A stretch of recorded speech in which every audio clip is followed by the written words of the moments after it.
Hello and welcome to this special MPW Trailblazers edition of the Aid Station. I'm Chris Robb and today excited to be traveling to Cozumel in Mexico, where we meet the person in Latin America that we've recognized as an MPW Trailblazer. That is Shaun Gad.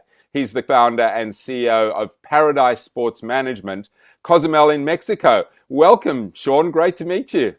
Very nice to meet you, Chris. How are you? Yeah, I'm great, thanks. Really excited to hear about your story and all the things you've been doing. And I'd love to start maybe with a little bit of your background and maybe a little bit of a geography lesson. You were telling me before we started recording, Cozumel, a little island with about 100,000 population, typically a cruise ship destination. Tell us a little bit about where in Mexico you are and a little bit about your backstory, please.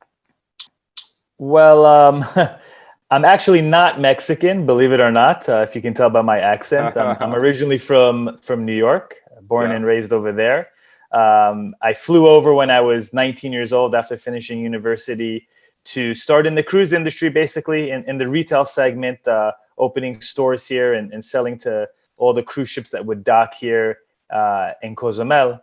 Cozumel is actually known as the largest cruise ship port destination in the world. We would have up to 15 cruise ships in a day coming to visit the island, and each ship is easily 3,000 passengers on there. So we'd have very busy days, and I would be in the retail sector, basically mainly focusing on marketing and things like that. So I came. That was over 20 something years ago. I fell in love with the island. I didn't think I was going to stay that long over here. Met my wife here. Had my kids here. It's a great place to live. It really is. It's like you said, it's about 100,000 people living here. It's a great place, very peaceful, no crime.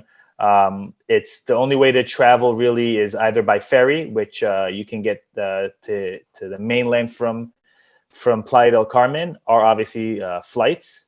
We're not really that far away from the mainland of Mexico. A ferry is about a 20-minute ferry 20-minute ferry ride to get there or to get here. Playa del Carmen, Cancun, Tulum, those are also big tourist destinations, if you've heard of them, that are receiving millions of people usually every year. So for us, we don't feel I'm stuck on an island and I can't get out feeling. It's if we want to leave, we hop on the ferry with the kids and, we cruise around Playa, around Tulum, which is becoming a big hot spot right now. Go to Cancun, to the shopping malls. There's a huge hotel area, hotel zone over there with beautiful hotels. But Cozumel is my home. I love it. And it's a good 20 something years I've been living here.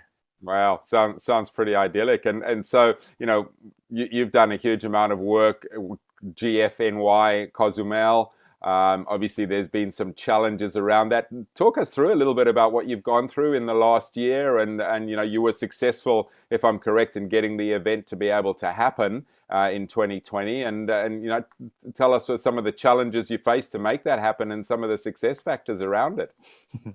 Well, it's something, I don't want to say that it's with our great planning and whatnot that we made it happen because we knew what we were doing 100%. I honestly, I contribute a lot of it to luck.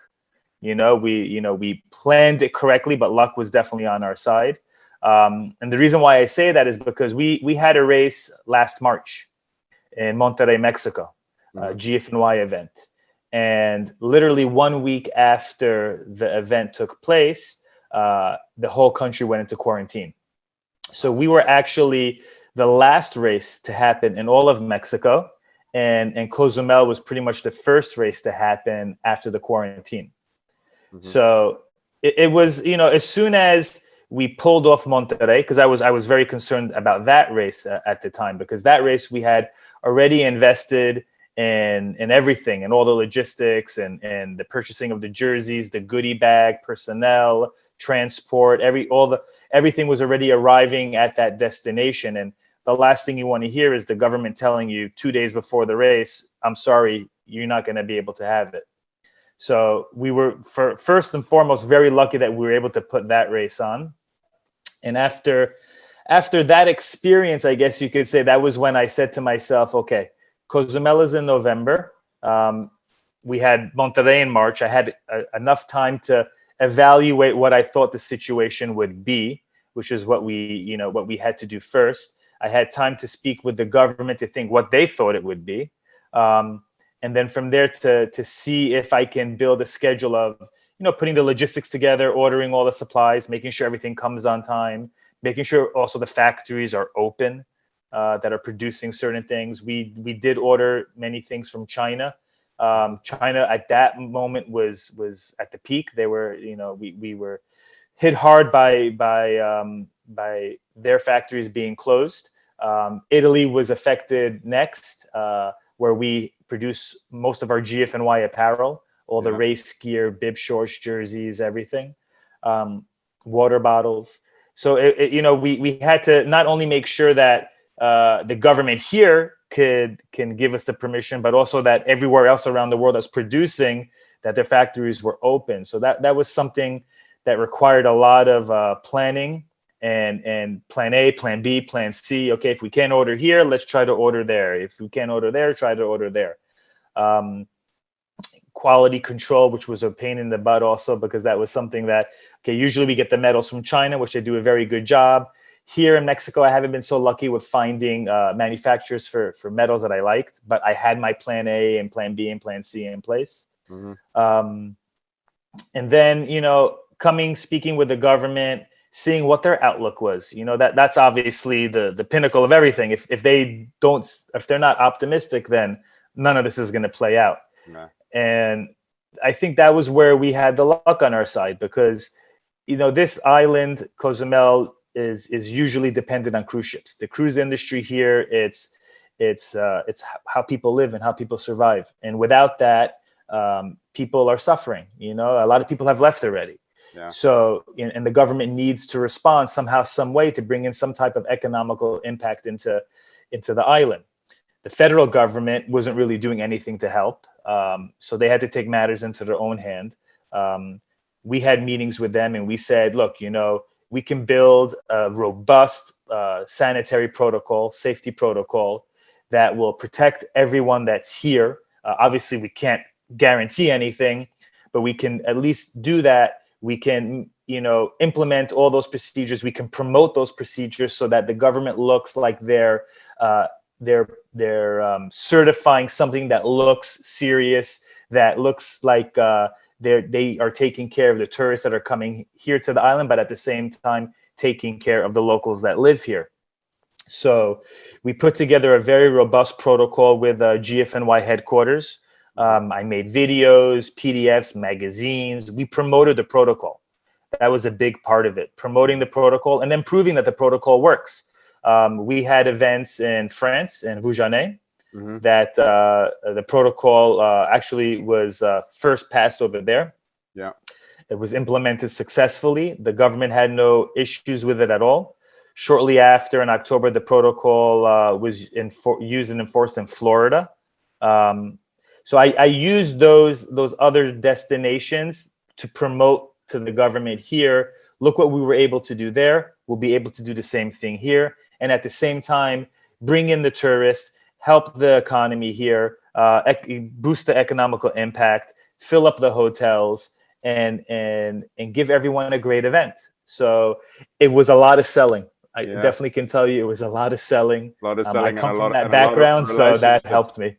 Yeah, and relationships which you've obviously built over all those years there. So a lot of the success we're seeing in the industry, we're seeing lots of pivoting, we're seeing lots of innovation. Innovation's one of the catch cries. You obviously had lots of plan A, B, C's, which you've already alluded to. What were some of the innovations? I mean, I guess you've had to create from scratch some of these protocols, albeit that you could borrow from HQ, but were there any kind of innovations that you've made that you think have helped you get through this and might help other people that are listening to this? I think that everything is dependent on approval. So in order to get the approval from the government or from wherever the destination is, you need to first show them that you have, like you said, that innovation, technology, whatnot, to be able to combat what we're going through right now. So we first thing I did, besides from the protocols and everything, is I put together a COVID response team. That was the first thing. I had about 3 different managers. We had, I'd say, a good 50, 60 people that were on that team.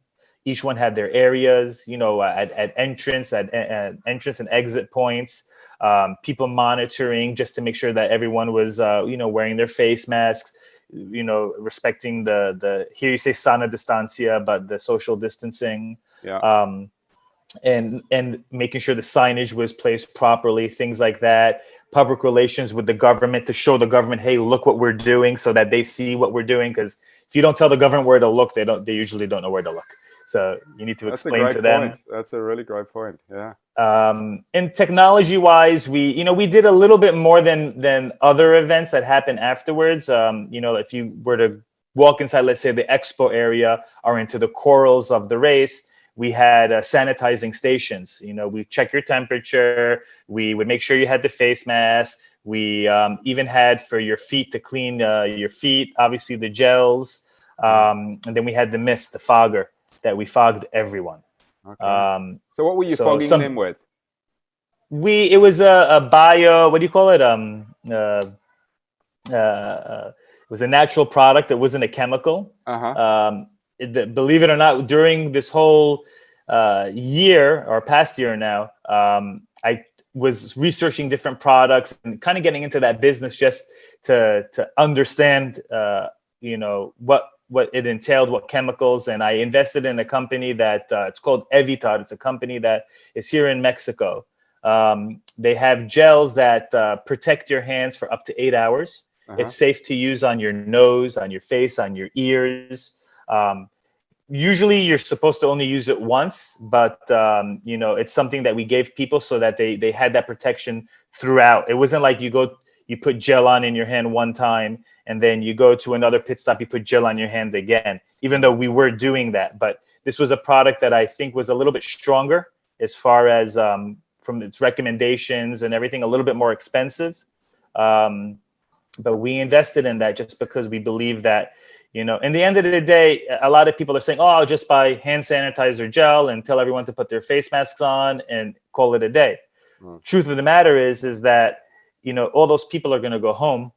And if something happens, who do you think is going to get the blame in the end? Yeah. It's going to come back to us. So you have to make sure that you're giving products that you feel will really protect, that will really give them that belief that this is quality, this has been researched, it's not dangerous, obviously, and that when they go back home, everything is okay. They're not blaming us for contracting the virus. And after our event over here, I didn't receive one phone call, one email, nothing, 0, which was great. Yeah. How many participants did you end up getting? We had 2,300 total that showed up. 2,600 registered. Yeah. We had people that snuck across borders to get to this race, apparently, which was interesting. We marketed the race. That was another thing that I was focusing on, is marketing the race as an escape from reality, I guess you could say. This is going to be paradise. This is going to be where you can finally ride and race and compete and not have to worry about all the problems back at home and things like that. I had a bunch of different campaigns that I launched that helped people to think about, envisioning themselves racing here and not what they're going through back at home. So while everyone was complaining about the pandemic and races were shutting down everywhere, left, right, and center, I was promoting, the dream. Escape. So I pretty much went the opposite direction of everyone. Yeah. Wonderful. And so, clearly you're playing a leadership role within GFNY in Cozumel. Tell us a little bit about leadership. I mean, are there any principles? Is there any particular mentors that you followed to help guide the way that you lead? Well, leadership, I think the first, from my point of view, it's really building a team and giving team the faith and the trust so that they feel confident in carrying out their job. I think that's really what a leader is in the end of the day. It's not going and dictating and telling and you do this and you do that. There needs to be guidance like everything. But I think they need to feel confident in what they're doing, because they don't have that confidence, they're not going to do it right. Uh, that was really, that's how I operate. That's always how I've operated. And I have mentors. Uli right now, who is the owner of GFNY, and Lydia as well. That they both are very great. In my opinion, they're great leaders. They're strong characters, and I think some command respect and some earn respect. And by watching them, I see how they earn it, and I work the same way as them. That's something that I appreciate. I think that's why we are working with them, because we connect that way. I have another mentor who is someone that you in this industry you wouldn't know, but I was, like I said before, in the jewelry industry, and my ex-boss, his name was Albert, built an empire, over 150 jewelry stores, a multi-billion-dollar corporation. He was a little bit more of the dictating side of a leader, but I guess you could say I took out the good parts of him and the good parts from Uli and Lydia, and I tried to combine it myself to build my own personality and leading. But it's something that I think in this day and time, everyone's learning now new things. Everyone's learning how to develop, how to build, how to create, and ultimately how to be able to convince everyone that we can get back to doing these events in a safe way. First and foremost, these are outdoor sports. We're outdoors. We're not stuck indoors. Okay. If you look at the reason why the virus is spreading everywhere right now, it's because, well, on this side of the planet, at least, it's winter. Everyone's indoors. That's common sense. And I think we need to all understand that, we need to stay healthy. We need to be able to go outside, to breathe fresh air, and to give people those opportunities to still be able to do that. People are riding every day. In the pandemic, without a pandemic, people are riding, people are running more than ever. Bike sales have gone up 600% since the pandemic. So what do you think is going to happen once this is all over? The events are going to come knocking on, everyone's going to go. Everyone's going to be in these mass participation events. And we need to prove to everyone that we can pull off these events in a very safe manner, in a very fun manner, and to put a smile back on everyone's faces. Wonderful. Look, great story. And clearly you're inspiring a lot of people over there already. Tell us to finish off a particular inspiring story that you'd like to leave the viewers with, please, Shaun. Inspiring in the last year? Or just an inspiring story generally from your life, from wherever it may be. Well, I've met a lot of athletes, obviously, and many inspiring stories from many amazing athletes.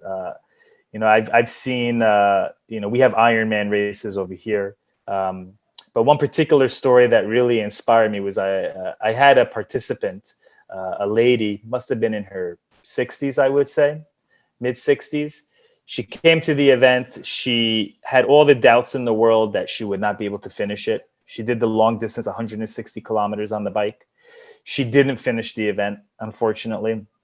I was already at home when I got a phone call that she wanted to speak to me the night of the race, the night after the race.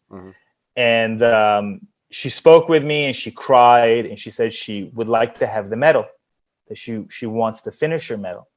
And I said to her, well, you didn't finish the race. Usually I'm not going to go, but this was a lady that commanded me basically to come to see her. And I said, I'm sorry, I can't give you the medal, but I can invite you to come back to try again. And the following year she came back and she basically was the last one to cross the finish line. Wow. She crossed the finish line. She passed out right on the finish line. We had to get the medics to help her out. But she got the medal. She cried as soon as I put the medal over her head. I actually waited for her at the finish line that time. And she basically turned around and she said to me, when you see that someone believes in you, Shaun, that's what gives you the engine to go to the finish. Wow. And you believed in me, and I saw that last year. And it made me really think, like, that's really what this is all about. You need to believe in yourself. Sometimes you don't do that, and someone else gives you that hope to believe. But at the end of the day, it's you that has to believe. So this is something that stuck with me, I think, since that day. What a wonderful story. What a great way to end. Shaun, it's been Yeah. fantastic speaking to you. We could speak for hours. I'm sure you've got many other great stories to tell, but wish you all the very best in the year ahead in 2021 and beyond, and hopefully our paths will cross again. And thanks so much for making the time. My pleasure. Thank you. Thanks, Shaun. Bye. Bye.